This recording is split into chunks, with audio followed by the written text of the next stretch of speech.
My self doctor Rita Kumari, department of psychology, Marwari college Ranchi. आज मैं एक बार फिर से सेमेस्टर 6 के स्टूडेंट्स के लिए पेपर DSC 3 पेपर का नाम है कम्युनिटी साइकोलॉजी, सामुदायिक मनोविज्ञान। सामुदायिक मनोविज्ञान के अंतर्गत यूनिट 2 में पढ़ना है महिला सशक्तिकरण। आज मैं इसी विषय पर चर्चा करूंगी कि महिला सशक्तिकरण का अर्थ और उसके उद्देश्य। महिला सशक्तिकरण का अर्थ।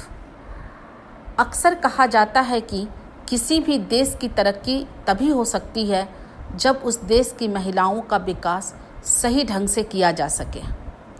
वही इस वक्त महिलाओं के विकास के लिए पूरी दुनिया में कई तरह के कार्यक्रम या कार्य किए जा रहे हैं ताकि नारी शक्ति को हर क्षेत्र में बढ़ावा देने के लिए प्रोत्साहन दिया जा सके। वहीं इस सदी में भी महिला सशक्तिकरण करने के मुद्दे का जिक्र करना इस बात को साबित करता है कि अभी भी महिलाओं का विकास पूरी तरह से नहीं हो पाया है। ऐसा लगता है कि केवल भारत ही एक ऐसा देश है जहां पर महिलाएं अभी भी केवल गृहिणी के रूप में जानी जाती है, पर ऐसा बात बिल्कुल ही नहीं है। भारत के अलावा अभी भी दुनिया के नक्शे में ऐसे कई देश मौजूद हैं जहां पर महिलाओं का विकास ना के बराबर है। महिला सशक्तिकरण में संयुक्त राष्ट्र की भूमिका। संयुक्त राष्ट्र के द्वारा कई कार्यक्रमों का आयोजन दुनिया भर में हर साल किया जाता है, जिसके जरिए नारी शक्ति को अपनी पहचान बनाने के लिए प्रेरित किया जा रहा है। वहीं ये काफ़ी दुख की बात है कि अभी तक हम लोगों को महिलाओं और पुरुषों को समान पहचान और अधिकार देने के लिए इतनी मेहनत करनी पड़ रही है। भारत में महिलाओं की स्थिति। हमारे देश में नारियों की क्या स्थिति है, इस बात का अंदाज़ा इस चीज़ से लगाया जा सकता है कि अभी भी भारत में कई ऐसे गांव हैं जहां की महिलाओं का जीवन घर की चारदीवारी तक ही सीमित है। इतना ही नहीं, हमारे देश में काम यानी कि नौकरी करने वाली महिलाओं की संख्या भी अन्य देशों की तुलना में बहुत कम है। हमारे देश की ज़्यादातर पढ़ी लिखी महिलाएं भी इस वक्त अपने हक के लिए कुछ भी नहीं कर पा रही हैं। उनको ना चाहते हुए भी ऐसा जीवन जीना पड़ रहा है जिसके वो विरुद्ध है। भारत का महिला आरक्षण बिल। किसी भी देश को चलाने के लिए सभी महत्वपूर्ण फैसले उसकी संसद में लिए जाते हैं। वहीं हमारी संसद में अगर महिला सांसदों की संख्या देखी जाए तो वो 9 के बराबर है। हमारे देश की महिलाओं की भूमिका देश को चलाने में कोई ज़्यादा खास महत्वपूर्ण नहीं है। वहीं संसद में महिलाओं की इतनी कम संख्या को देखते हुए भारत सरकार ने साल 2010 में महिला आरक्षण बिल का संसद में सबके सामने प्रस्ताव रखा। इस बिल के मुताबिक संसद की 33% सीटों को महिलाओं के लिए आरक्षित करने का नियम का प्रस्ताव रखा गया था, लेकिन उस समय कांग्रेस सरकार केवल राज्यसभा से ही इस बिल को पास करवाने में कामयाब रही। लोकसभा में इस बिल को पूर्ण बहुमत न मिलने के कारण इसे पास नहीं किया जा सका। वही साल 1993 में भारत सरकार ने एक संवैधानिक संशोधन पारित किया गया था, जिसमें ग्रामीण परिषद स्तर के होने वाले चुनावों में 1/3 सीटें महिलाओं के लिए आरक्षित थी, जिसकी वजह से आज हर गांव में होने वाले चुनाव में महिला चुनाव लड़ती है। आखिर क्यों महिला सशक्तिकरण के मुद्दे को विश्व के कई संगठनों द्वारा इतना महत्व दिया जा रहा है? इन सब सवालों के जवाब नीचे दिए गए हैं। नंबर 1, समाज का विकास। Develop of society. महिला सशक्तिकरण का मुख्य लाभ समाज से जुड़ा हुआ है। अगर हम लोगों को उनके अपने देश को एक शक्तिशाली देश मानते हैं तो उनके लिए हम लोगों को समाज की महिलाओं को भी शक्तिशाली बनाने की ज़रूरत है। ये महिला सशक्तिकरण का अपना एक महत्व है। महिलाओं के विकास का मतलब होता है कि आप एक परिवार का विकास का कार्य कर रही हैं। अगर महिला शिक्षित होगी तो वो अपने परिवार को भी पढ़ा लिखा कर आगे बढ़ाने की कोशिश करेगी, जिसके चलते हमारे देश को पढ़े लिखे नौजवान मिलेंगे जो कि देश की तरक्की में भी अपना योगदान दे सकेंगे। नंबर 2, घरेलू हिंसा में कमी, violence against women in India. घरेलू हिंसा एक ऐसी चीज़ है जो कि किसी भी महिला के साथ हो सकती है। ये ज़रूरी नहीं है कि घरेलू हिंसा केवल अनपढ़ महिलाओं के साथ ही होती है। शिक्षित महिलाएं भी इस तरह की हिंसा का शिकार होती है। बस फ़र्क इतना होता है कि जहां पढ़ी लिखी महिलाएं इसके खिलाफ आवाज़ उठाने की हिम्मत रखती हैं, वहीं अनपढ़ महिलाएं ऐसी हिंसा के विरुद्ध अपनी आवाज़ उठाने से डरती है। वहीं अगर महिलाओं का विकास किया जा सके तो हमारे देश में होने वाली घरेलू हिंसा में न केवल कमी आएगी बल्कि महिलाएं घरेलू हिंसा करने वाले आदमी को सज़ा भी दिलवाने के लिए आगे आएगी। तीसरा, आत्मनिर्भर बनाना। हमारे देश में लड़कियों को बचपन से ही सिखाया जाता है कि उन्हें आगे जाकर केवल घर की ही देखभाल करनी है। अभी भी गांव में पढ़ाई करने से ज़्यादा लड़कियों को घर के कामकाज सिखाए जाते हैं, जो सिर्फ लड़कियों के भविष्य के लिए गलत है बल्कि देश के लिए भी नुकसानदेह है। देश में अशिक्षित लड़कियां होने का मतलब है देश की करीब 40% आबादी का अशिक्षित होना। अगर हम अपने देश की लड़कियों को आत्मनिर्भर नहीं बनने देंगे तो हमारे देश की महिलाएं केवल रसोई घर तक ही सीमित रह जाएंगी। नंबर 4, गरीबी कम करना। महिला सशक्तिकरण का जो अगला सबसे महत्वपूर्ण लक्ष्य है वो गरीबी से जुड़ा हुआ है। अक्सर देखा जाता है कि इतनी महंगाई के ज़माने में कभी कभी परिवार के पुरुष सदस्य द्वारा अर्जित धन परिवार के मांगों को पूरा करने में पर्याप्त नहीं होता है। वहीं महिलाओं की अतिरिक्त आय परिवार को गरीबी के रास्ते से बाहर आने में मदद करता है। इसीलिए गरीबी को कम करने के लिए भी महिलाओं का शिक्षित होने के साथ साथ कामकाजी होना भी जरूरी है। नंबर 5, प्रतिभाशाली।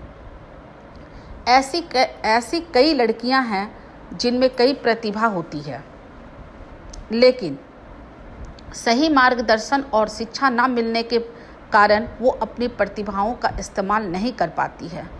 इसीलिए अगर महिलाओं का सही से सशक्तिकरण कर दिया जाए तो महिला अपने हुनर की पहचान कर सकेगी, जिससे देश को ही प्रतिभाशाली महिलाएं मिलेगी जो कि देश के विकास के लिए कार्य करेगी। नंबर 6, समाज में समानता मिलना। महिला सशक्तिकरण करने का जो सबसे बड़ा लक्ष्य है वो महिलाओं को पुरुष के समान इस समाज में समानता देना है। अभी भी दुनिया में ऐसे कई देश हैं जहां पर महिलाओं को पुरुषों की तरह अधिकार नहीं दिए जाते हैं। महिलाएं अभी भी केवल गुलामों की तरह कार्य करती है।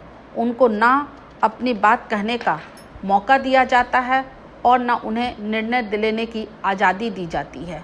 वही महिला सशक्तिकरण के जरिए ऐसी महिलाओं का विकास करने पर भी जोर दिया जाता है ताकि ये महिलाएं बोलने की आज़ादी का लाभ उठा सकेगी, अपनी राय खुलकर समाज के सामने रख सकेगी।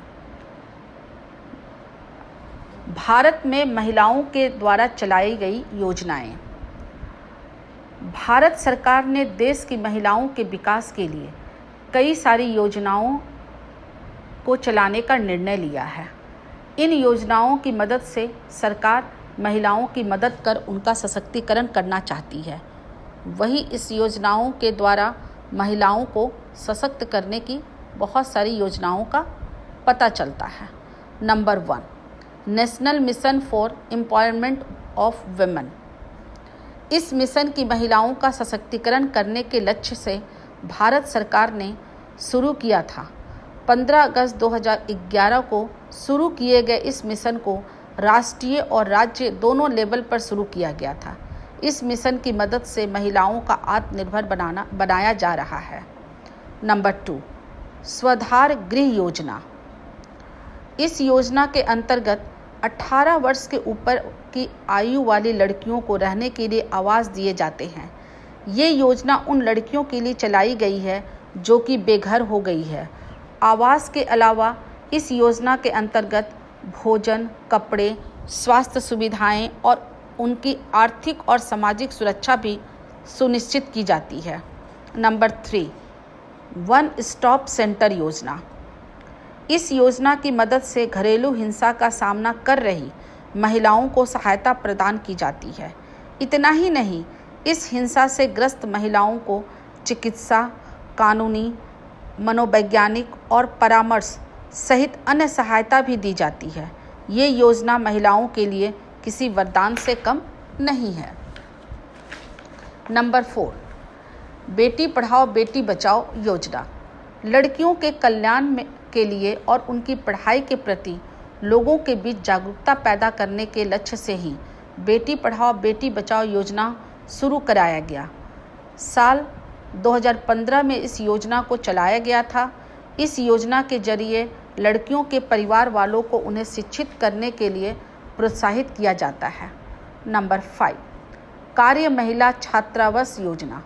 जो महिलाएं अपने परिवार से दूर रहकर कार्य कर रही हैं, उन महिलाओं के लिए इस योजना को शुरू किया गया। इस योजना के अंतर्गत कोई भी कामकाजी महिला को रहने की सुविधा सरकार द्वारा मुहैया कराई जाती है। महिला बिना किसी डर के सरकार द्वारा खोले गए छात्रावास में रहकर अपनी नौकरी जारी रख सकती है। नंबर 6, महिला हेल्पलाइन योजना। साल 2015 में शुरू की गई इस योजना को हिंसा से प्रभावित महिलाओं के लिए बनाया गया है। इस योजना की मदद से घरेलू हिंसा से प्रभावित कोई भी महिला 24 घंटे टोल फ्री टेलीकॉम सेवा पर फ़ोन कर मदद मांग सकती है। कोई भी महिला कभी भी 181 नंबर पर फ़ोन करके किसी भी प्रकार की सहायता पुलिस से ले सकती है। नंबर 7, राजीव गांधी राष्ट्रीय आंगनबाड़ी योजना। ऑफिसों में काम करने वाली माताओं के लिए इस योजना को चलाया गया है। अक्सर कामकाजी महिलाएं अपने बच्चों को लेकर परेशान रहती हैं। इस योजना के जरिए कामकाजी महिलाएं अपने बच्चों को नर्सरी में छोड़ सकती हैं, जहां पर उनके बच्चों की देखभाल की जाती है। वहीं शाम को अपना काम खत्म करके महिलाएं अपने बच्चों को वापस अपने घर अपने साथ ले जा सकती हैं। देखभाल की सुविधा के अलावा इन नर्सरियों में बच्चों को बेहतर पोषण, प्रतिरक्षण सुविधाएं, सोने के लिए सुविधा इत्यादि सुविधाएं प्रदान की जाती हैं।